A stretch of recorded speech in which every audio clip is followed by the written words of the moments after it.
کہ اے لوگو جو ایمان لائے ہو، اللہ کا تقوی اختیار کرو جس طرح اس کے تقوی اختیار کرنے کا حق ہے۔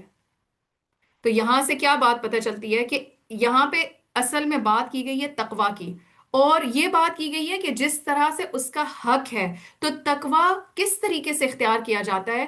ابن مسعود، حسن بصری، اکرمہ، قتادہ اور مقاتل کہتے ہیں کہ حق کا تقاتے ہی کا مطلب یہ ہے کہ اس کی اطاعت کی جائے اور اس کی نافرمانی نہ کی جائے، اس کا شکر بجا لایا جائے اور اس کی ناشکری نہ کی جائے، اس کا ذکر کیا جائے اور اس کو بھلایا نہ جائے۔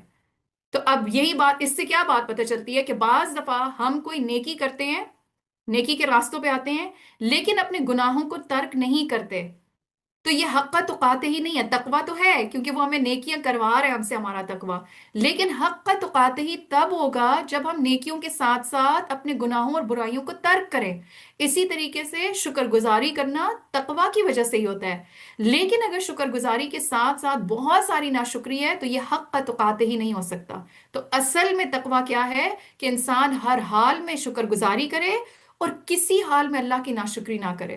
اسی طریقے سے صرف رمضان میں ہی اللہ کا ذکر اور اللہ کی یاد حاوی نہ رہے، بلکہ اللہ کو کبھی بھی نہ بھولا جائے۔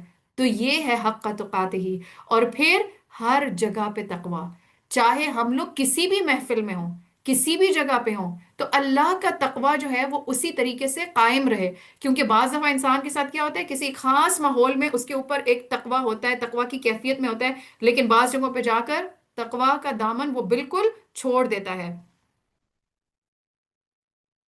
تو انسان تقویٰ کی حقیقت کو نہیں پہنچ سکتا جب تک کہ دل میں اٹھنے والی جو کھٹک ہوتی ہے نا، جو ایک ڈاؤٹ اٹھتا ہے، اس کو بھی نہ چھوڑ دے۔